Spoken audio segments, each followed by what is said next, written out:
Au sommaire de ce journal Développement agricole, le ministre Sangafowa encourage le financement privé.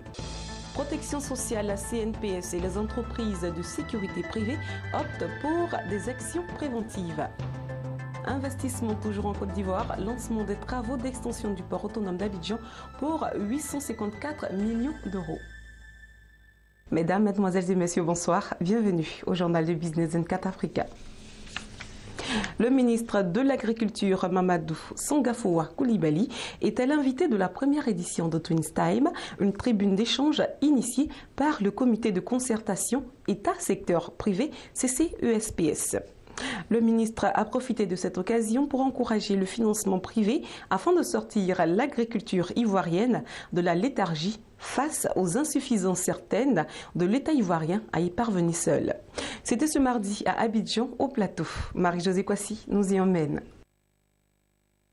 Le ministre de l'Agriculture Mamadou Sangafowa Coulibaly était l'invité de la première édition du Twins Time, tribune d'échange initiée par le comité de concertation État-secteur privé CCESP. Pour cette première édition axée sur le thème agribusiness et investissement agricole en Côte d'Ivoire, le ministre a encouragé le financement privé afin de sortir l'agriculture de la léthargie face aux insuffisances certaines de l'État ivoirien à y parvenir. L'orateur a abordé notamment le contexte et le cadre, les objectifs et résultats attendus, le financement et l'investissement agricole, la fiscalité et la parafiscalité, la production des petits producteurs et des travailleurs, la sécurisation foncière, la commercialisation et la diversification, la formation, l'assistance et l'encadrement agricole. On sait que le président Houphouët-Boigny était un libéral. Mais en 1960, quand il a fait le choix judicieux de consacrer la priorité et de reposer le développement de notre pays sur le secteur agricole, il a fait deux constats qui me paraissent fondamentaux. Le premier, c'est que on n'avait pas un secteur privé, vraiment, on sortait de privé qui soit capable tout de suite d'impulser, de prendre en main le département. Deuxièmement, il n'y avait pas de capitaux privés pour supporter cela.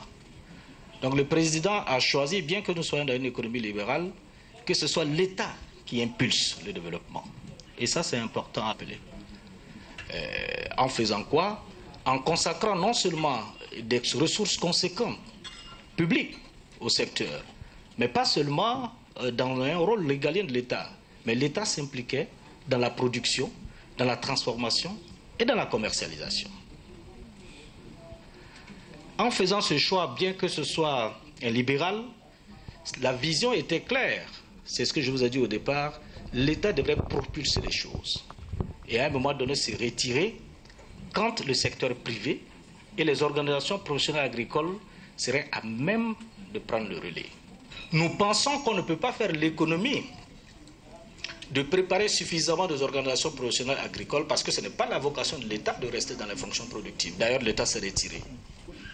Donc, nous considérons qu'il faut absolument tout faire pour mettre à niveau les organisations professionnelles agricoles, structurer les filières, les doter de capacités et puis vraiment s'occuper du développement. Et là, remplit son rôle régalien de facilitateur du développement. Cette rencontre organisée par le comité de concertation État-secteur privé, CCESP, à travers son magazine Twin, permet de créer un cadre d'échange entre les acteurs du secteur public et privé afin de pousser les activités économiques. Notre ambition est de faire en sorte que l'État et le secteur privé partent ensemble de la concertation spécifique à la concertation durable, c'est-à-dire d'une concertation par problématique à une concertation stratégique, visant la transformation structurelle de notre économie qui aspire à l'émergence à l'horizon 2020. Pour y arriver, la communication apparaît comme un levier à fort impact sur le renforcement des relations entre les deux entités. Cela nous amène à développer une série d'outils dont le principal est le magazine d'information économique dénommé Twins, initié en avril 2014.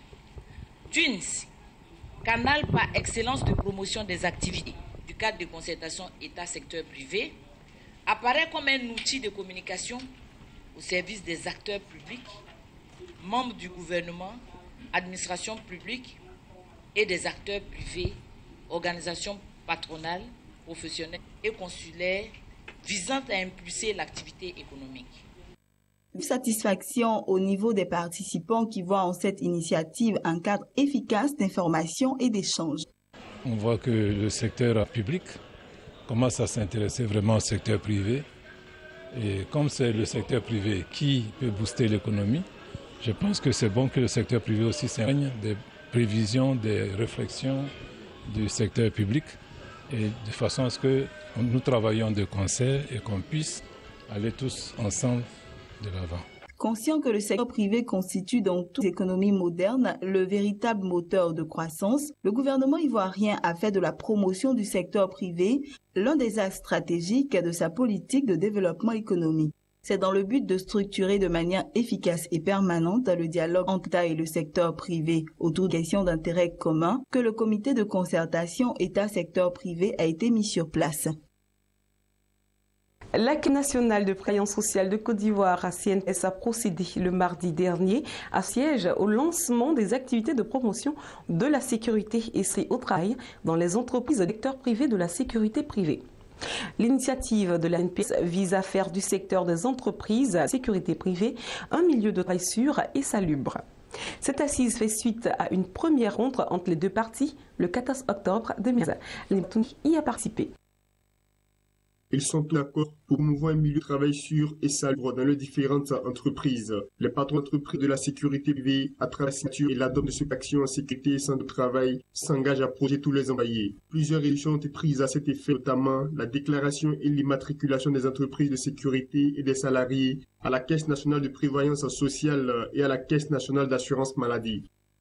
Les agents de sécurité sont exposés à de multiples risques.